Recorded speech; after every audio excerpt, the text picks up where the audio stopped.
제가 이제 2주를 철야 기도회를 이제 빠졌습니다. 한번 필리핀 가냐고 빠졌고 갔다 왔는데 몸이 안 좋아서 지난주 금요일에는 김한선 목사님께 말씀을 부탁을 드려서 은혜로운 말씀을 전한 줄 압니다.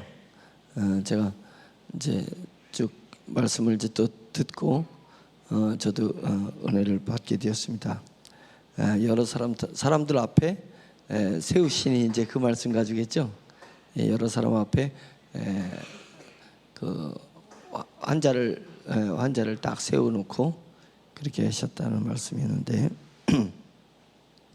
사도행전 16장 16절에서 마지막 절까지 이거 중간에 어떻게 끊을 수가 없어서 마지막 절까지 그렇게 하게 됐습니다. 기침 너무 하면은 그 뜨거운 물 좀 이렇게 갖다가 목을 축이면서 그러면 좋을 것 같습니다. 뜨거운 물을 16장 16절부터 마지막 절까지 같이 읽겠습니다. 시작. 우리가 기도하는 곳에 가다가 점치는 귀신 들린 여종 하나를 만나니 점으로 그 주인들에게 큰 이익을 주는 자라. 그가 바울과 우리를 따라와 소리질러 이르되 이 사람들은 지극히 높은 하나님의 종으로서 구원의 길을 너에게 전하는 자라 하며 이같이 여러 날을 하는지라. 바울이 심히 괴로워하여 돌이켜 그 귀신에게 이르되 예수 그리스도의 이름으로 내가 네게 명하노니 그에게서 나오라 하니 귀신이 즉시 나오니라. 여종의 주인들은 자기 수익의 소망이 끊어진 것을 보고 바울과 실라를 붙잡아 장터로 관리들에게 끌고 갔다가 상관들 앞에 데리고 와서 말하되 이 사람들이 유대인인데 우리 성을 심히 요란하게 하여 로마 사람인 우리가 받지도 못하고 행하지도 못할 풍속을 전한다 하거늘 우리가 일제 일어나 고발하니 상관들이 옷을 찢어 벗기고 매로 치라 하여 많이 친 후에 옥에 가두고 간수에게 명하여 든든히 지키라 하니 그가 이러한 명령을 받아 그들을 깊은 옥에 가두고 그 발을 착고에 든든히 채웠더니 한밤중에 바울과 실라가 기도하고 하나님을 찬송하며 제수들이 듣더라. 이에 갑자기 큰 지진이 나서 옥터가 움직이고 문이 곧 다 열리며 모든 사람의 매인 것이 다 벗어진지라. 간수가 자다가 깨어 옥문들이 열린 것을 보고 제수들이 도망한 줄 생각하고 칼을 빼어 자가려라 하거늘 바울이 크게 소리질러 이르되 내 몸을 상하지 말라 우리가 다 여기 있노라 하니 간수가 둥불을 달라고 하며 뛰어들어가 무서워 떨며 바울과 실라 앞에 엎드리고 그들을 데리고 나가 이르되 선생들이여 내가 어떻게 하여야 구원을 얻으리까 하거늘 이르되 주 예수를 믿으라 그리하면 너와 내 집이 구원을 받으리라 하고 주의 말씀을 그 사람과 그 집에 있는 모든 사람에게 정하더라. 그 밤 그 시각에 간수가 그들을 데려다가 그 맞은 자리를 씻어주고 자기와 그 온 가족이 다 침례를 받은 후 그들을 데리고 자기 집에 올라가서 음식을 차려주고 그와 온 집안이 하나님을 믿음으로 크게 기뻐하니라. 날이 새매 상관들이 부하를 보내어 이 사람들을 놓으라 하니 간수가 그 말대로 바울에게 말하되 상관들이 사람을 보내어 너희를 놓으라 하였으니 이제는 나가서 평안히 가라 하거늘 바울이 이르되 로마 사람인 우리를 죄도 정하지 아니하고 공중 앞에서 때리고 옥에 가두었다가 이제는 가만히 내보내고자 하느냐.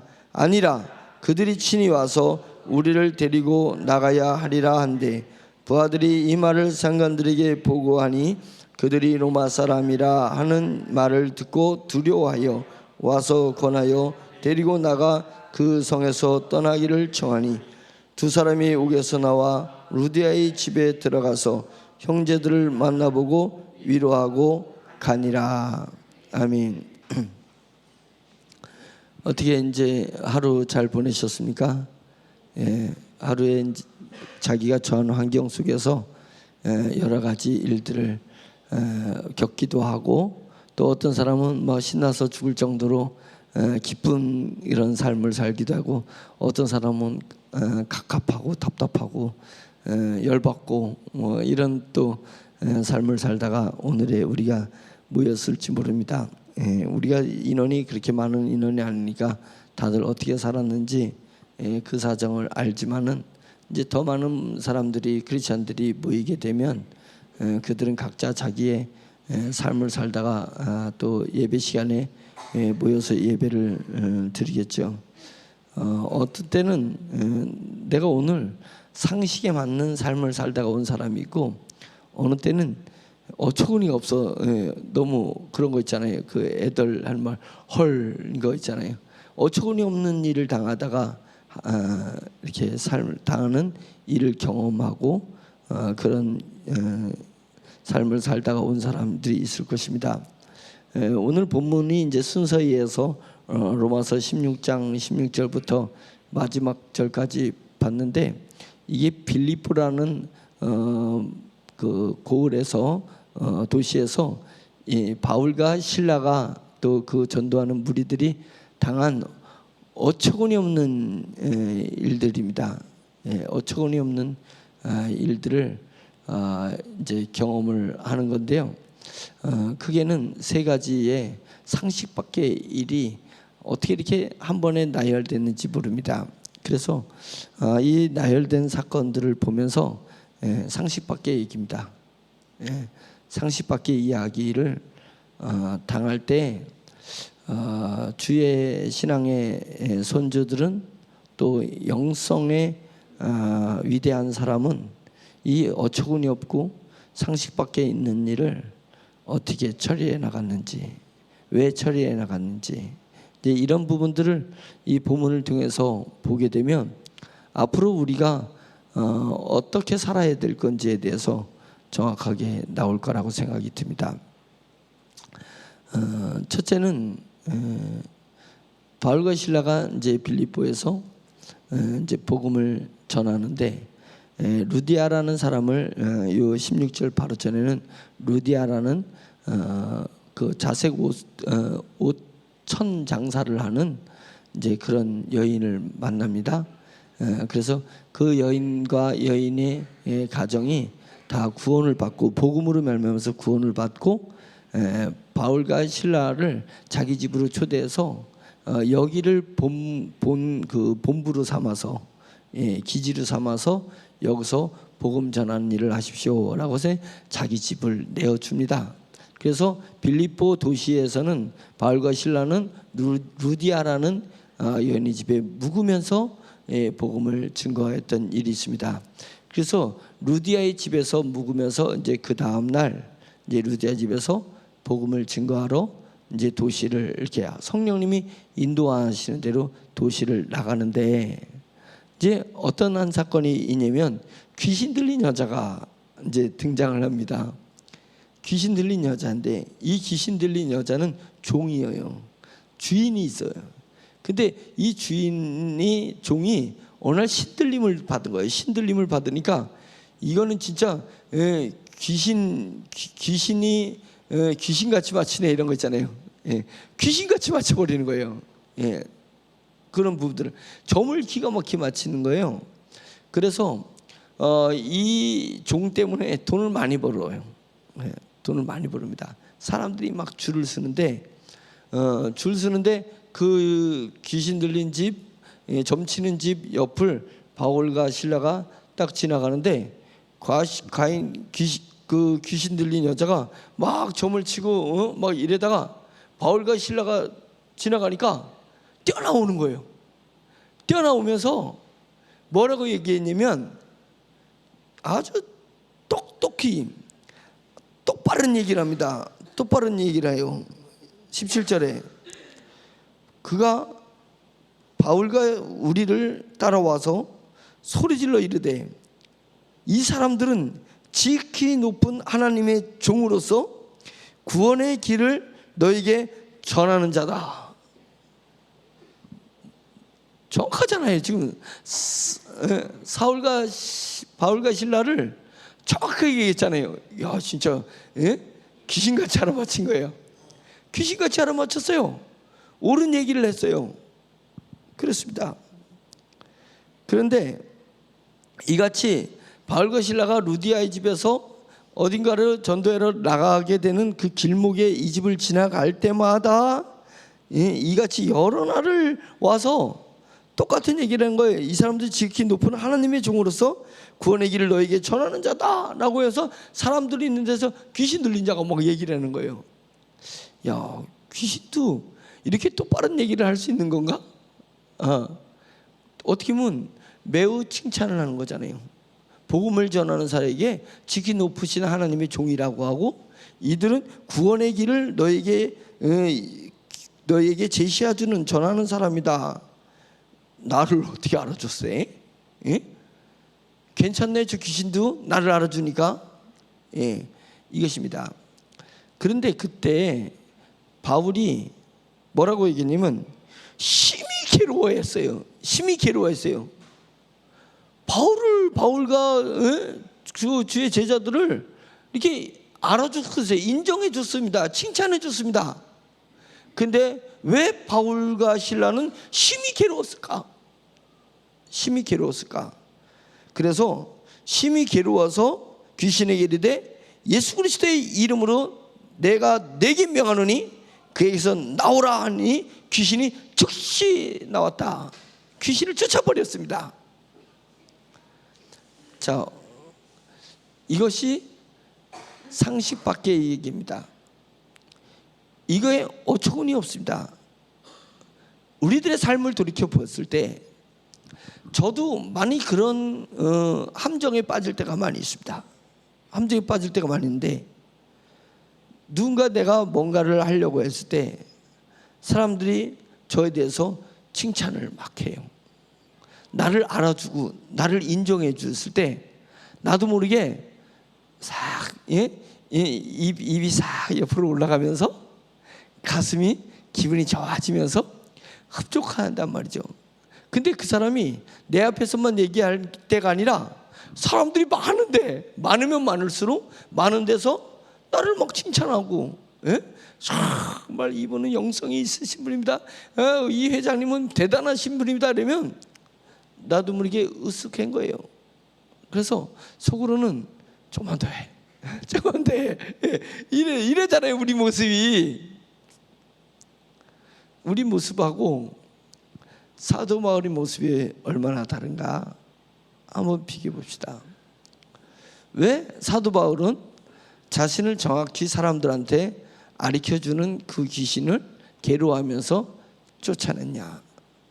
이것이 이제 첫 번째 이 본문에서 말하는 우리의 실상하고 잘 안 맞는 내용입니다. 우리는 이러지 않거든요. 우리는 기분 좋거든. 계속해라고 하거든요. 근데 사도 바울은 괴로워하면서 귀신을 쫓아버렸습니다. 두 번째, 그러다 보니까 이 귀신 들린 집의 주인이 귀신이 나가버렸으니까 이제 점괘가 안 맞는단 말이죠. 그래가지고 망했어요. 그 주인이 망했어. 그러니까 돈벌이가 안 되니까 화가 났습니다. 화가 나가지고 이 바울과 실라를 음해하기 시작하는 거예요. 음해하는 거예요. 그래서 바울과 실라가 엉뚱한, 우리가 로마 사람인 우리가 받지도 못하고 행하지도 못할 풍속을 우리가 받아들여서는 안 되는 풍속, 이것을 저가 전한다. 그래서 우리 빌립보 도시를, 이 로마 시민인 우리를 아주 혼란하게 한다. 그 끝에서는 뭐가 있어요? 황제가 다스리는 이 제국을 저놈은 망칠 놈이다, 이렇게 얘기를 한 거예요. 망칠 놈이다 라고 하면서 일제히 일어나서 고발하면서 막 분노하는 거예요. 그러니까 거기서 로마 병정의 로마 군인의 상관이 그 치안을 담당하는 치안관이라고 있습니다. 치안관이 바울과 실라를 잡았어요. 잡고 그 다음에 옷을 벗겼어요. 저놈을 옷을 벗겨라 라고 해서 바울과 실라 옷을 벗은 다음에 채찍으로 쳐라, 이런 거 매우 쳐라. 그래가지고 바울과 실라가 얼마나 거기서 많이 맞았는지 모릅니다.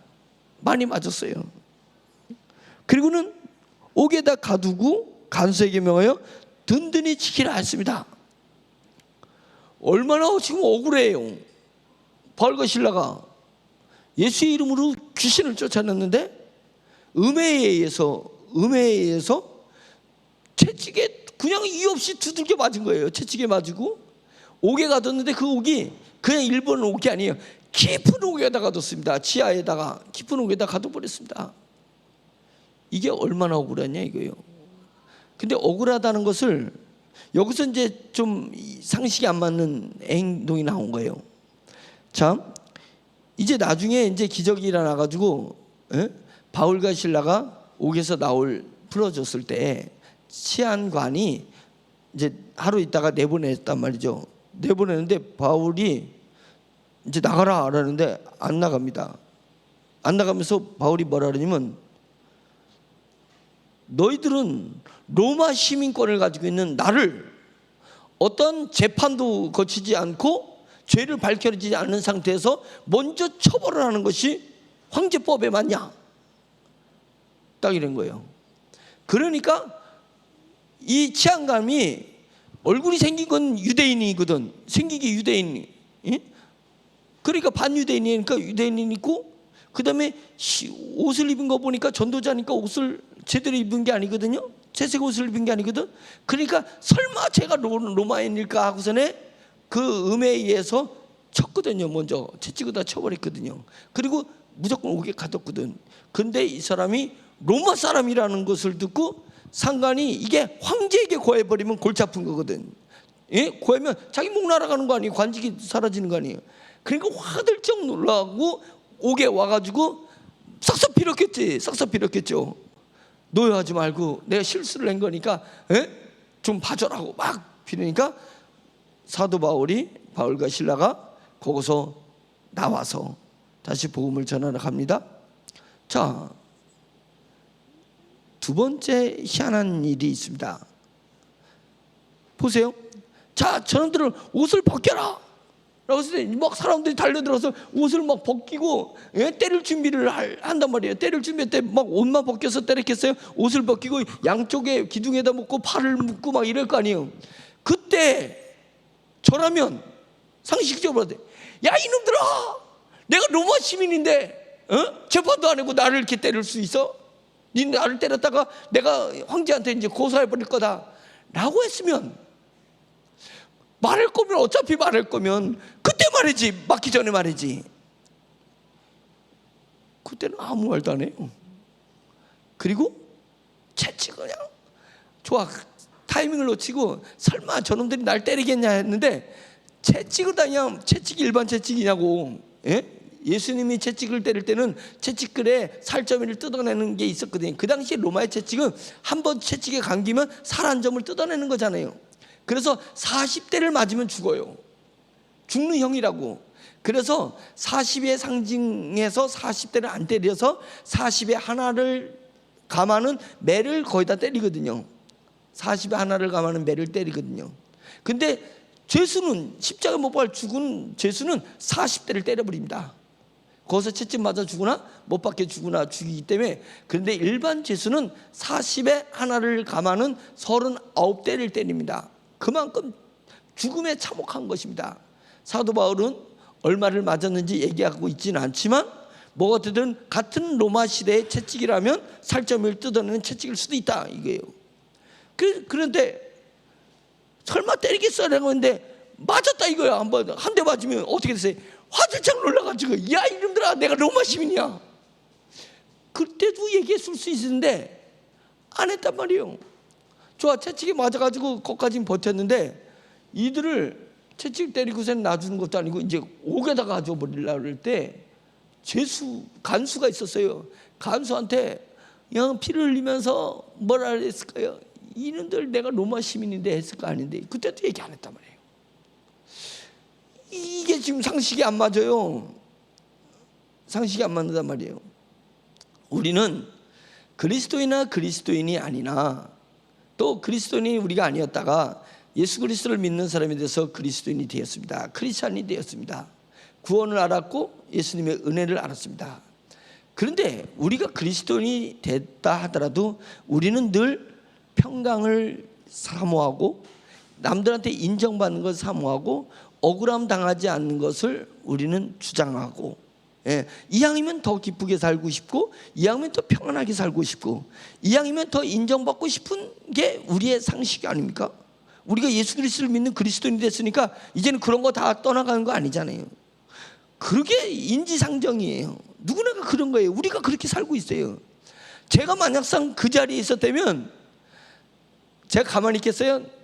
나 옷 벗길 때부터 얘기했지. 옷을 안 벗으면서 나 로마 시민이야 이것을 그 티켓을 먼저 내밀 거 아니냐 이거요. 어디 옷을 벗겨, 어디 채찍을 때려, 어디 나를 감옥에 가둬요. 근데 왜 바울과 실라는 그때 가만히 있었을까? 아이러니하죠. 이거 아이러니해요. 상식 밖의 일입니다. 그런데 그때 가만히 있었어요. 세 번째 또 특이한 사건이 있습니다. 그래가지고 보세요. 바울과 실라가 이제 깊은 옥에 갇혔습니다. 깊은 옥에 갇혔어요. 깊은 옥에 갇혔는데 깊은 옥에 갇혀서 많이 친 후에 옥에 가두고 간수에게 명하여 든든히 지키라니 이러면 그들은 깊은 옥에 가두고 그 발을 착고에 든든히 채웠어요. 도망 못 가게 발을 착고에 채웠습니다. 그 노예들 발에 이렇게 채우는 거 있잖아요. 그걸 채웠습니다. 이게 노예도 아니고 그렇게 착고에 채웠어요. 귀신 쫓아냈다고 지금 이랬단 말이죠. 착고에 채웠더니 한밤중에 바울과 실라가 기도했어요. 기도했습니다. 어떻게 기도했는지 우리가 상상할 수 있겠지만 제 생각 같아서는 내 상식은 하나님 이럴 수가 있어요. 내가 이렇게 억울한 일을 당했어요. 하나님 저놈들을 좀 가게 해주세요. 처단 좀 해주세요. 제 이 억울한 것을 좀 갚아주세요. 저는 막 흐느끼면서 이렇게 기도했을 것 같아요. 막 울면서. 근데 바울과 실라는 그런 기도는 아닌 것 같아요. 왜냐면 기도하고 찬양을 돌렸거든. 하나님 앞에 찬양을 돌렸는데 읊조리는 찬양이 아니라 얼마나 둘이 힘있게 불렀는지 그 옥살에는 죄수들이 다 들었어요. 그 찬양 소리를 다 들었습니다. 쟤는 뭐가 좋아서 저렇게 채찍에 맞고서는 찬양을 부르냐 이거예요. 그거는 뭐 상식이 안 맞는다고 얘기할 수는 없습니다. 왜? 우리가 깊은 기도를 들여다보면 찬양이 나올 수 있어요. 나올 수 있습니다. 슬퍼도 찬양하기도 하고 기뻐도 찬양. 저는 여기까지는 이해가 돼. 근데 그 다음에 이해가 안 되는 일이 있습니다. 바울과 실라가 쫙 찬양을 하는데 갑자기 이 죄수들의 착고가 다 부러진 거야. 거기만 부러진 게 아니라 찬양 소리를 듣는 모든 사람의 착고가 다 부러져 버렸어요. 그리고 온몸이 척척척척 열려버린 거예요. 아싸! 기도를 하고 찬양을 하니까 응답하셨다. 그래가지고 벌떡 일어나가지고 뛰쳐나가야 되잖아요. 기적이 일어났으니까 뛰쳐나가야 되잖아요. 이게 또 상식 밖이야. 억울했잖아요. 지금 바울과 실라가 억울한 거 아니에요. 그들이 양심이 알잖아요. 억울한 걸. 그런데 억울한 그 그리스도인에게 복음의 전도자에게 착고가 풀어지고 갑자기 천사가 와가지고 부르고 온문이 열렸단 말이에요. 그러면 다 뛰어나가야 될 건데 안 뛰어나고 그대로 그 자리에 있더라. 이거 상식 밖입니다. 우리 같으면 어떻게 했어요? 발이 무서워하고 발이 안 보이게 막 튀어나갈 거 아니에요. 기적을 만끽할 거 아니겠습니까? 근데 이 기적을 하나님이 베푼 기적이 이게 귀신이 준 기적이에요? 하나님께서 천사들을 통해서 베푸신 기적입니다. 그런데 꿈쩍도 안 하고 기적을 만끽하지 않아요. 누리지 않아요. 기적을 누리지 않고 가만히 있습니다. 자, 이 세 가지의 아이러니한 장면이 이 오늘 본문에서 펼쳐집니다. 첫째는 자기를 인정해주고 자기를 찬양하는 소리를 매우 괴로워한 사건이 있습니다. 그래서 쫓아내버려요. 더 이상 자기를 찬양하거나 자기를 인정하는 말을 못하게 쫓아버립니다. 자기를 높이는 것을 못하게 했어요. 두 번째로는 상식 밖으로 자기가 고통을 안 당해도 될 수 있어요. 로마 시민권을 끊어냈으면 절대로 바울과 실라를 괴롭히지 못했을 거고 때리지 못했어요. 고통을 당하지 않아야 되는데 그때 자기를 변호하지 않고 고통을 받아내요. 세 번째로는 기도하고 찬양할 때 하나님이 베푼 기적이 일어났습니다. 근데 그 기적을 거부하듯이 기적에 반응하지 않고 가만히 있습니다. 자, 이 세 가지 아이러니한 이유가 뭘까? 이유가 뭘까? 이것은 31절에 이제 간수가 등불을 달라고 하며 뛰어들어가서 차고가 막 열리니까, 차고가 열리니까 간수가 다 끝났다, 죄수들이 다 도망간 줄 생각하고 칼을 빼서 자결하려고 딱 할 때 그 어둠 속에서 바울과 실라가 자결하지 마라, 너희 몸을 해하지 말라, 우리들이 다 여기 그대로 있다, 죄수들이 다 그대로 있다 라고 했습니다.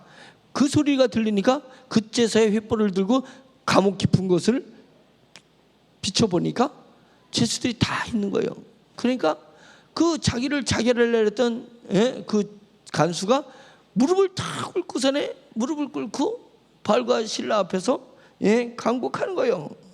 그러면서 어떻게 해야, 선생님들이여, 내가 어떻게 해야 구원을 받으니까, 도대체 상식 밖의 행동을 하는 당신들 앞에서 간수가 두렵고 떨림을 가지고 내가 어떻게 해야 구원을 받을 수 있으니까 라고 얘기하니까 주 예수를 믿으라, 그러면 너와 네 집이 구원을 얻으리라. 이게 클라이막스예요. 이 세 가지 아이러니컬한 이 사건의 클라이막스가 뭐냐면 주 예수를 믿으라, 그래야면 너와 네 집이 구원을 얻으리라. 다르게 얘기하면, 결론적으로 얘기하면 뭐냐면 이 세 가지의 비상식적인 행동을 보였던 바울과 실라가 결국은 이 비상식적인 행동을 보인 이유는 뭐였냐면 복음이었습니다. 복음 때문에 그런 거예요. 복음 때문에 세상 사람들이 이해할 수 없고 지금의 크리스찬인 우리들도 이해할 수 없는 이 세 가지의 비상식적인 행동을 보였던 것입니다. 뭐 때문에? 복음 때문이에요. 복음 때문에. 그래서 결국은 그 간수와 그 간수의 가정을 구원시켰습니다. 구원시켰습니다. 자, 그러면 그런 사람을 구원시킬 줄 알았다면 나도 좀 참을 수 있을 거예요. 억울한 일이 있어도. 그런데 그걸 어떻게 알아요? 우리가 한 치 앞도 어떻게 아냐고, 내일 일을 어떻게 알고, 한 시간 뒤에 그런 일이 일어날 줄 어떻게 알았냐 이거예요. 자, 여기에는 표현이 되지 않았습니다. 이것은 저의 해석이니까 이걸 뭐 절대 진리로 보지는 마시기 바라는데, 이것은 왜 제가 이런 해석을 할 수 있냐면 이건 경험해 보면 조금 알아요. 경험해 보면 알 수 있어요. 제가 늘 여러분한테 강조하는 메시지 중에 하나가 뭐냐면, 여러분 감정으로 살지 말고 감동으로 사세요, 이런 말을 합니다. 감정으로 살지 말고 감동으로 사세요. 우리가 예수 그리스도를 믿는다고 하면서도 불구하고 우리는 여전히 육신적 자아로 내가 세상을 살아가고 있는 사람이, 그런 그리스도인들이 얼마나 많은지 모릅니다. 저를 비롯해서 여전히 모든 인생의 목적은 나를 위한 것이고 나를 행복하게 위한 것이고 내가 기쁘게 하는 것이에요. 또 나를 사랑하는 내 주변의 패밀리들을 잘 먹고 잘 살게 하기 위해서 내 인생이 계속 포커스를 맞추고 있어요. 심지어는 하나님도 나를 위해서, 나를 기쁘게 하기 위해서, 내가 성공하기 위해서, 내가 평안하기 위해서, 내가 인정받기 위해서 하나님을 도구로 사용하기도 합니다. 교회도 도구로 사용하는 거예요. 그거잖아요. 그러다 보니까 그런 사람은 어떤 삶을 사냐면 자기 감정을 못 이겨내. 자기 감정이 발동되면 감정이 발동되는 곳으로 자기 발을 옮기고 자기 언어를 쓰고 감정이 가는 대로 행동한다 이거예요. 저희 여러분들이 그런 거 아닐까요? 우리 수준을 좀 보자 이거예요. 우리 수준이 감정에 의해서 내 인생을 만들어가고 있잖아요. 감정이 끌려서. 누가 나 혼담이라도 해봐, 못 견딜걸? 예? 그걸 어떻게 견뎌요? 그게 상식이 맞아요? 그거 견디는 게 상식이 맞냐고요? 예? 누가 나를 저가는데, 누가 나를 칭찬해봐. 여기가 좋사오니 여기서 천막셋을 짓고 계속 그 칭찬을 듣고 싶어요. 예? 듣고 싶어요. 감정이 가는 대로 우리가 지금 인생을 만들어가고 있는 수준입니다. 그 수준, 그 수준이에요. 그런데 영의 사람은, 영의 사람, 자기 속에 예수 그리스도가 가득 차 있어요. 자기 속에 복음이 가득 차 있는 사람, 그래서 오매불망 성령님을 바라보는 사람, 그래서 삶의 행동의 반경, 행동의 변경이라든지 자기의 삶의 자세의 변화, 패턴의 변화를 줄 때는 항상 그가 성령님을 바라보면서 내 시가 언제 이 밤에 왕이 나한테 걷기침을 하면서 나를 찾을까 싶어가지고 늘 왕이 있는 문 밖에 서서 귀를 기울이고 허리를 구부리고 왕의 소리에 귀를 기울이는 그 내시처럼 영의 사람은 성령님을 오매불망 바라보면서 성령님이 내게 직관으로 뭐라고 말씀하시는지, 지금 내 삶의 패턴을 바꿔야 되는지, 제가 무엇을 아우리까 어디로 가오리까 했을 때 늘 성령님이 중요한 결정 앞에 성령님이 나에게 내 심령에 감동 주시는 걸 기다리는 거예요.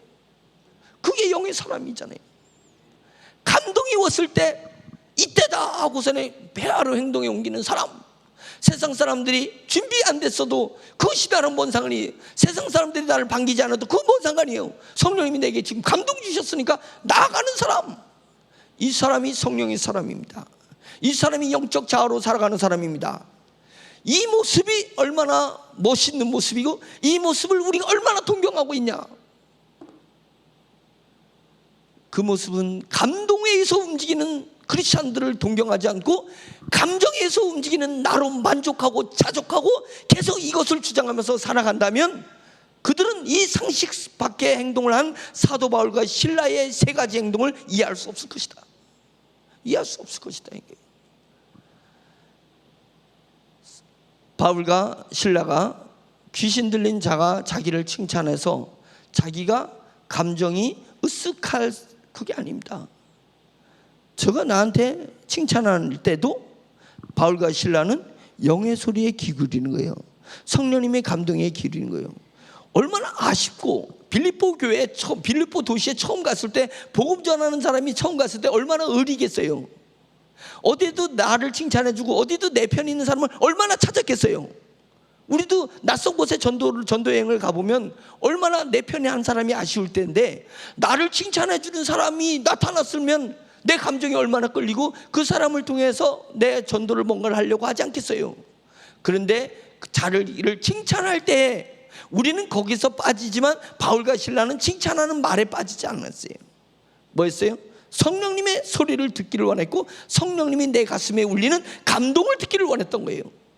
말은 안 했지만 영의 사람은 분명히 나를 칭찬해 줄 때 성령의 소리를 듣기를 더욱더 원할 거예요. 사단이 유혹일 것이냐, 이 나를 칭찬하는 것은 내 믿음을 지금 뺏어가려고 할 건지 내 사명을 뺏어가려고 할 건지, 성령님의 애매모호할 때 성령님의 감동을 들었을 거예요. 근데 성령님께서 그것은 너를 칭찬하는 것이 아니라 복음의 길을 트게 하는 것이 아니라 저는 복음의 길을 막아서는 자예요. 귀신이요. 귀신 들린 자의 소리요. 이미 영분별이 된 겁니다. 누가? 성령님이 그에게 영분별하도록 감동을 주실 거예요.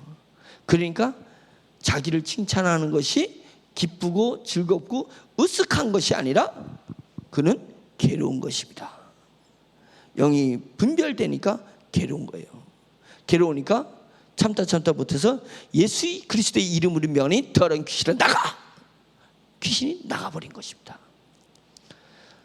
우리의 삶과 얼마나 다릅니까? 영의 사람의 모습이 얼마나 다릅니까? 우리는 나를 칭찬하는 사람만 있으면 그거 쫓아가고, 제 경험을 얘기해 볼까요? 사람들이 막 주변 사람들이 저를 막 칭찬해.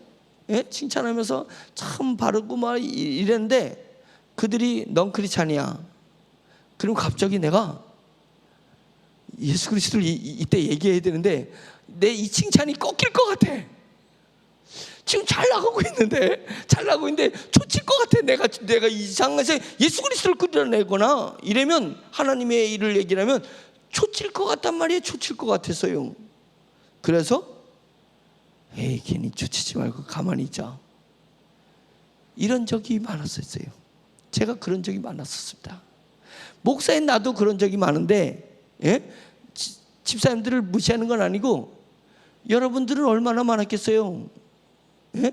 그런 일을 경험하지 않은 사람이 있습니까? 이때 우리가 똑같이 그런 행동을 하면 우리는 영이 약한 사람이에요.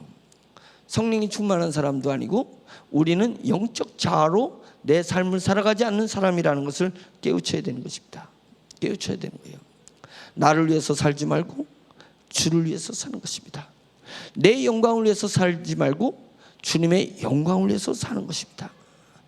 복음을 위해서 사는 삶, 내 부귀와 내 성공을 위해서 사는 것이 아니라 우리는 복음을 위해서 사는 삶이 얼마나 존귀하고 얼마나 귀하고 얼마나 영광스럽며 천국에서의 얼마나 소망이 넘치는 삶인지를 우리가 깨우쳐 알기를 예수 그리스도에 축원합니다. 이건 정말 대단한 거예요. 나를 칭찬하는 그 칭찬을 거부하고 그 칭찬을 내버려 두고 내게 주시는 성령님의 감동을 쫓아서 나아갈 길을 달려나갈 수 있는 그런 사람들이 되기를 예수 그리스도에 축원합니다. 나 칭찬하는 거 너무 좋아하지 마세요. 그런다고 해서 역사가 바뀌는 것 같고 내 신세가 바뀌는 건 아무것도 아닙니다. 성령님이 나를 인정해줘야 내 삶이 바뀌고 내 운명이 바뀌는 거예요. 내 존귀함이 바뀌는 것입니다. 세상 사람 날 부러워 아니해도 하늘나라 천군 천사가 날 부러워한다 이거예요. 이것에 자신감을 가져야 되잖아요. 세상 사람 날 부러워 아니해도 영성이 열린 영국 황제 루이스가 날 부러워할 거다. 영국 황제 루이스가 날 부러워해. 거지 같은 삶을 사는 나라 할지라도 왕이 나를 부러워할 수 있는 내게는 그러한 영적인 영권을 가지고 있는 사람이니, 내가 영성을 가지고 있는 사람입니다. 내가 영권이 있는 사람입니다. 나는 하늘의 영광을 가지고 있는 사람입니다. 나는 성령님의 감동을 들을 수 있는 사람이기 때문에 나를 칭찬하든 칭찬하지 않든 나를 욕하든 음해하든 뭔 상관이냐 이거요. 니네들이 나를 인정하는 거하고 니네들이 나를 무시하는 거하고 뭔 상관이요? 내 인생에 아무 상관이 없습니다. 그런 것에 감정을 두지 말고, 그런 나를 칭찬하는 그런 극히 좋은 환경이다 할지라도 성령님의 감동을 들으려고 하라. 성령님의 감동을 느끼려고 하셔야 되는 거 아니겠습니까? 그것입니다. 사도 바울은 그랬다는 거예요. 바울과 신라가 그랬다는 것입니다. 그리고 우리 신앙의 사도 바울뿐만 아니라 신앙의 선배들과 신앙의 선조들은 다 그랬습니다. 다 그랬습니다. 우리만 못 그리고 있어요. 우리만 못 그리고 있어요. 우리만 여전히 감정에 이끌려 살고 있어요. 언제까지 감정에 이끌려 살 거냐 이게요. 내 감정을 주체하지를 못하는 상태로 언제까지 그렇게 나약한 신앙인으로 살아갈 거냐? 창피하다. 천군과 천사 앞에서 창피하다 이게요. 그들은 우리를 얼마나, 우리 주 예수 그리스도께서 우리를 위해서 죽으셨지 언제 천사들을 위해서 죽었더냐? 그잖아요. 언제 천사들을 위해서 죽었더니. 하늘의 천국을 하나님이 만드시는데 천국을 영과 온과 육체가 있는 우리 인간을 위해서 천국을 만든 거지 언제 천사들을 위해서 천국을 만들어졌더냐? 아니잖아요. 모든 하나님의 사랑과 은혜가 우리 영과 혼과 육체를 가지고 있는 우리 인간에게 집중되어 있습니다. 근데 하늘의 천군과 천사는 하나님이 서운할 정도로 그들에게 집중하지 않으십니다. 그들은 죽었다 해도 하나님을 아버지라고 부를 수 없으며 예수 그리스도를 형님이라고 부를 수가 없습니다. 오로지 우리 인간만이 하나님의 사랑을 받아서 하나님을 아버지라고 부르고 아바 아버지라고 부르고 우리 주 예수 그리스도를 나의 주요 나의 형님이라고 부를 수 있는 것입니다. 주님은 우리 성도들이 우리를 형님이라고 부른 것을, 형제라 이 칭함을 당하는 것을 부끄러워하지 않으셨다. 부끄러워하지 않으셨다. 예수 그리스도께서 우리를 형제라 부르길 부끄러워하지 않은 존재를 가지고 있는 우리란 말이에요. 우리란 말이에요. 근데 우리가 여전히 감정의 열매에서 살면 천군과 천사 앞에서 창피하다는 거예요. 속된 용어로 쪽팔린 삶을 산다 이거예요. 뭐가 쪽팔리는 거예요? 얼굴이 팔리다는 게 뭐가 팔리는 거예요? 그리스도인에게 쪽팔린 것은 천군과 천사들 앞에서, 구속의 은혜를 입은 우리가 천군과 천사들 앞에서 감동으로 살지 않고 감정으로 사는 우리 모습이 쪽팔린 모습이다. 예? 쪽팔린 모습이다. 그러지 말자. 사모할 것을 사모해야죠.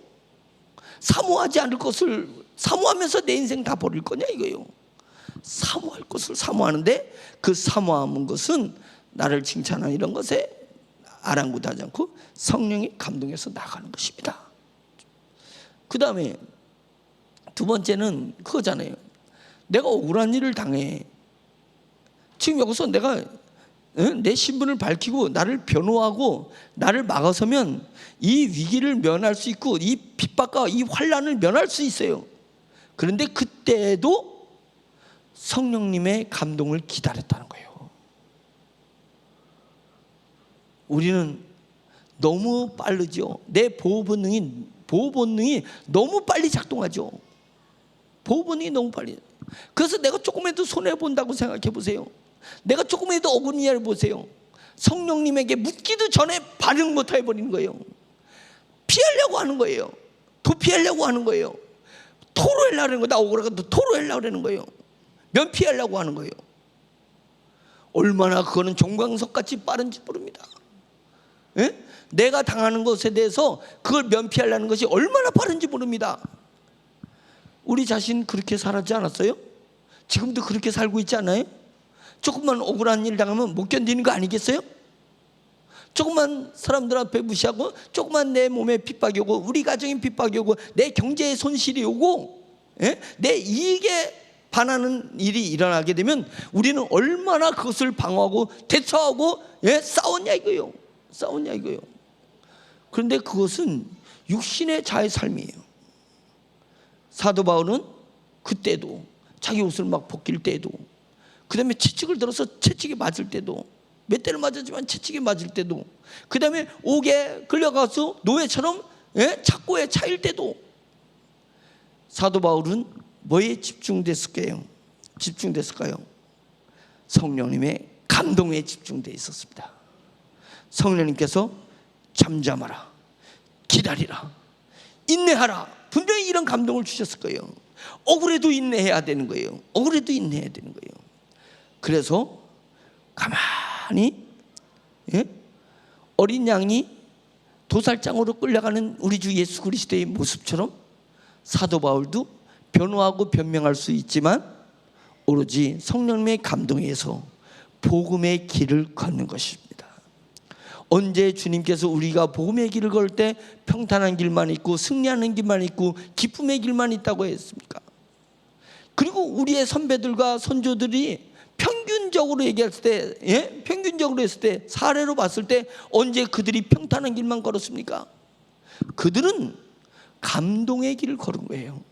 성령님이 감동 주시는 대로 그것이 사망의 음침한 골짜기를 가는 것이라 할지라도, 굽은 길을 가는 것일지라도, 억울한 길을 가는 것일지라도, 자기의 죽음의 길을 가는지라도 우리 주 예수 그리스도의 영성을 닮아서 도살장으로 끌려가는 어린 양이 아무 말도 안 하고 끌려가듯이 그리스도인도 그런 모습이 있어야 되는 것입니다. 뭐 때문에? 성령님의 감동 때문에 그 길을 걸어가는 자기 자신이 대견하고 기특하고 멋져 보여야 되는 거예요. 멋져 보여야 되는 거예요.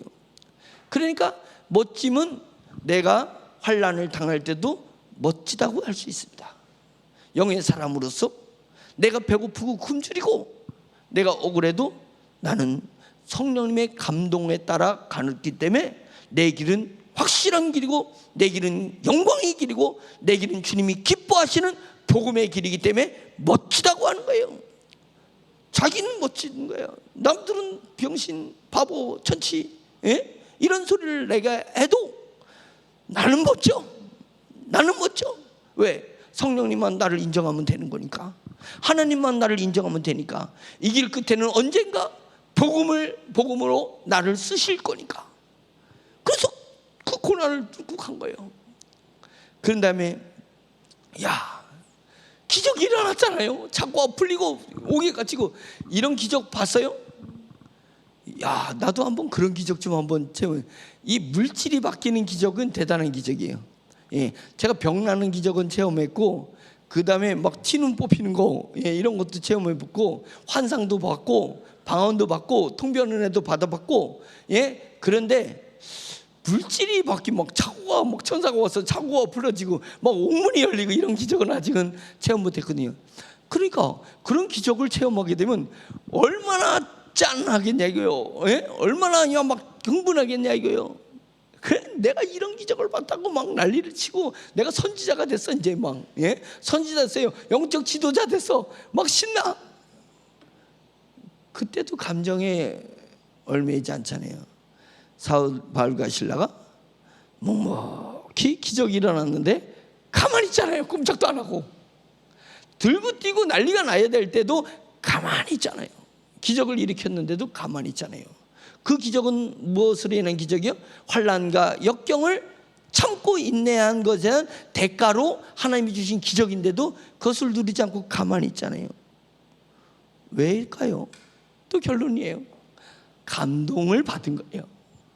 기적이 일어나도 감동을 받은 거예요. 무엇을 위한 감동이냐면 복음을 전하기 위해서 기다리라는 거예요. 내가 칭찬받는 것을 거부하는 것도 복음을 전할 기회를 얻기 위해서요.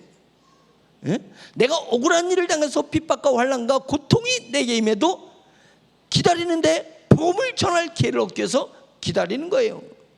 내 안에 엄청난 이적과 기적이 일어나도 그때도 잠잠히 기다리는 것은 뭐예요? 복음을 전할 수 있는 기회를 얻기 위해서인 거예요. 그것은 아직 알지 못하지만 성령님이 내 가슴에 계속 두드려 주시는 이 감동을 믿고 신뢰하면서 나가는 것이 뭐냐면 내게 영혼을 구원할 수 있는 기회를 주실 거라는 그 확신 가지고 기다리는 것입니다. 그랬더니 간수가 드디어 무릎 꿇면서 내가 어떻게 해야 구원을 받을 수 있습니까? 짜잔!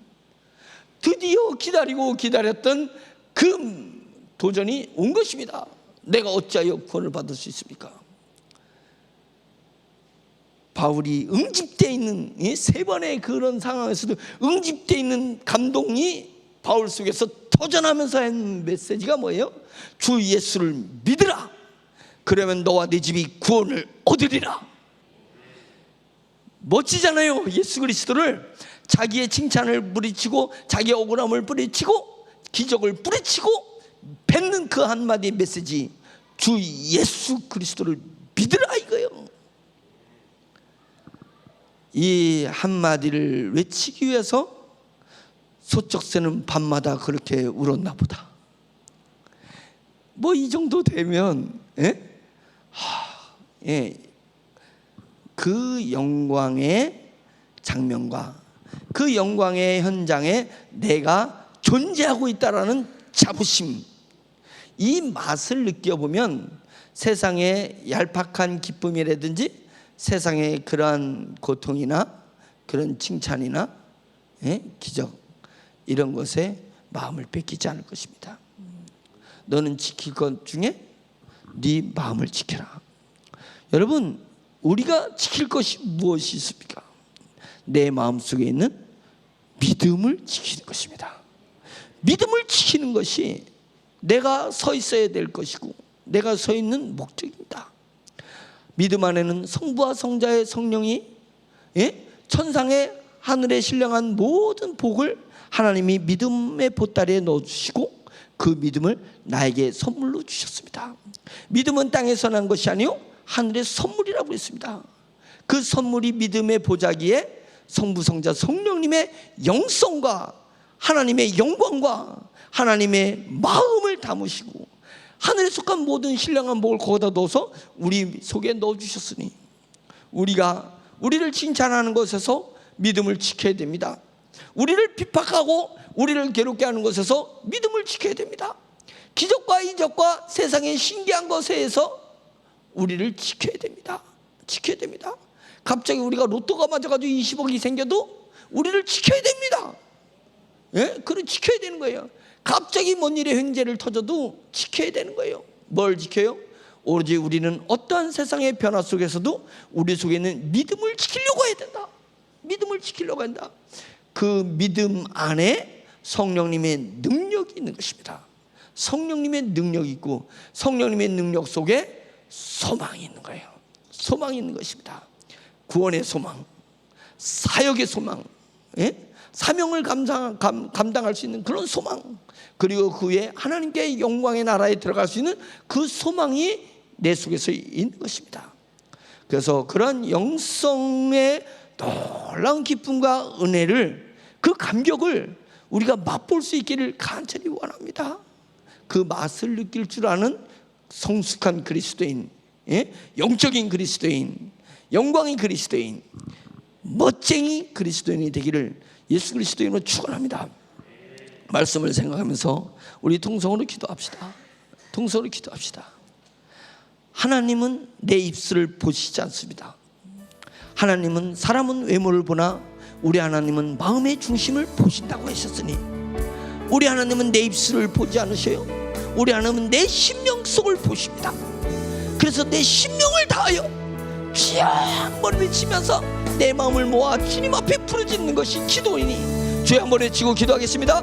주여 할렐루야. 전능하신 하나님 아버지, 오늘 말씀을 통하여서 사도발의 영성을 사모하게 되었습니다. 신라의 영성을 사모하게 되었습니다. 자기를 칭찬하는 것에서 이겨냈습니다. 하나님 아버지여, 감동을 사모해서 성령님의 감동이 그것이 사람에게, 사단에게, 귀신에게 나온 것이라 했을 때 괴로워하면서 자기를 칭찬한 것을 도리어 괴로워했습니다. 자기를 높인 것을 도리어 괴로워했습니다. 자기를 인정하는 것을 괴로워하지 않았습니까?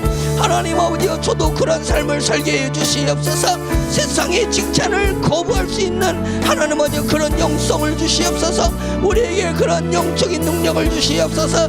영적인 은혜를 주시옵소서. 하나님 아버지여, 핍박과 환난이 온다 할지라도 하나님 아버지의 것을 주님의 감동 때문에, 성령님의 감동 때문에 참고 인내하고 나아갈 수 있도록 인도하여 주시옵소서. 부흥의 삶을 살기 위해서 하나님 아버지여, 우리 자신을 꺾고 하나님 아버지여 예수 그리스도의 십자가의 은혜로 얻은 내 새 영으로 말미암아서 속사람이 살아나게 없어서 속사람이 강건하게 하여 주시옵소서. 주여 은혜 주시옵소서. 우리의 말씀을 듣는 모든 성도들이 성령에 감동되게 하시고 앞으로 어떤 일이 일어날지라도 감동 주시는 성령님을 믿고 신뢰하여서 하나님 아버지여 묵묵히 앞을 전진해 나갈 수 있도록 주여 인도하여 주시옵시기를 할렐루야 간절히 원하고 원합니다. 하나님 아버지여, 기적과 이적과 하나님 아버지 인생 명철을 사모하지만 하나님 아버지여 성령의 감동 없이는 하나님 아버지여 누릴 것을 누리지 않을 것이며, 성령님의 감동 없으면 하나님 아버지여 좋은 자리에 갈 것을 기뻐하지 않을 것이며, 성령님의 감동 없으면 하나님 아버지여 탄탄대로의 길을 하나님 아버지여 그 앞에서 멈춰서서 성령님의 감동을 기다리는 사람이 될 것입니다. 영의 사람이 될 것입니다. 영의 사람이 느끼는 하나님 아버지여 그 환상에 하나님 아버지여 환타지를 저희가 느낄 수 있도록 인도하시고, 하나님 아버지여 영의 사람이 성령을 쫓아가서 누릴 수 있는 그 기쁨과 감격과 하나님 아버지여 영광과 자랑을 하나님 아버지여 저희가 체험할 수 있도록 도와주시옵소서. 사모하는 자에게 하나님 은혜를 주시니, 사모하는 자에게 하나님이 역사해 주시니 하나님 아버지여 저희가 세상 것을 사모하지 말고 하늘의 것을 사모하게 해주시옵소서. 나의 것을 사모하지 말고 영적인 것을 사모할 수 있도록 인도하여 주시옵소서. 보이는 것을 사모하지 말고 보이지 않는 것을 사모할 수 있도록 하나님 아버지 인도하여 주시길 간절히 원합니다. 삶에서 지치고 공부하고 어렵다 할지라도 하나님 아버지 오매불망 성령님을 쫓아다니면서 성령님으로서 놀란 것을 제어하여 얻어서 하나님 아버지여 틈대하게 어떠한 시련과 혼란과 역경이 있다 할지라도 하나님 아버지여 주신 소명 감당하면서 나아갈 길을 달려가게 하시옵소서. 나의 달려갈 길을 멈추지 말게 하여 주시옵소서. 세상의 칭찬에 하나님 아버지 기먹지 말게 하시고, 세상의 환상에 하나님 아버지 눈멀지 말게 하여 주시고, 세상의 하나님 아버지 유혹에 하나님 아버지여 다리 저른발이 되지 말게 하시고, 하나님 아버지여 주님이여 주님을 쫓아 하나님 아버지여 주님이 가시는 곳에 제가 갈 것이고, 주님이 멈추는 곳에 제가 멈출 것이며, 주님이 기뻐하는 곳에만 기뻐하고 주님이 슬퍼하는 곳에 저도 슬퍼하는 하나님 아버지 오로지 성령님과 하나 된 하나님 아버지 인생의 삶을 살다가 주님이여 천국에서 얼굴과 얼굴 대려 주님을 볼 때에 하나님 아버지여 참 칭찬을 들며 네 머리에 멀리가를 쓸 때까지 하나님 아버지여 죽는 날까지 하나님 아버지여 믿음의 삶을 살아갈 수 있도록 주여 인도하시어 역사하여 주시옵소서. 저희 교회가 복음의 교회가 되게 해주세요. 우리 성도들의 삶이 복음의 삶이 되게 해주세요. 말씀대로 살게 하시고 성령님의 감동대로 살아갈 수 있도록 할렐루야 하나님 인도하여 주시옵시기를 드려 원합니다. 성령의 불길이 솟아오르는 하나님 아버지여 그런 금요 철야 기도회를 할렐루야 하나님 아버지께서 인도하시어 역사하여 주시옵소서. 도와주시옵소서. 간증과 기적과 하나님 아버지여 방언과 통변과 하나님 아버지의 예언과 신유와 하나님의 주님의 놀라운 은사들이 할렐루야 항상 넘치게 하여 주시옵소서. 하나님 아버지여 내가 죽도록 충성하라 하셨사오니 죽기 살기로 충성하여 생명이 말려가를 얻을 수 있도록 주여 인도하여 주시옵소서. 아버지 성령님이 도와주시옵소서. 성령님이 역사해 주시옵소서. 참 주신 하나님 아버지, 피곤한 몸을 이끌고 하나님 철야 기도회에 왔을 때 갈까 말까 갈등도 했고, 하나님은 가서 졸면 어떨까 하나님 생각도 했었지만 성령님이 저희 심령에 감동 주셔서 말씀 가운데 역사하여 주셔서 이 저희 믿음을 터치하여 주셔서 하나님 아버지여 더 주님을 바라보고 더 영성을 가지고 더 성령에 감동되어서 사는 멋진 그리스도인이 되기로 작정한 모든 사람들에게 하나님의 문을 여시고 성령님이여 비둘기같이 기름을 부어주셔서 모두 다 성령의 사람, 능력의 사람, 인생을 정말로 멋지게 장식할 수 있는 하나님의 귀한 사람들로 주여 만들어 주시옵소서.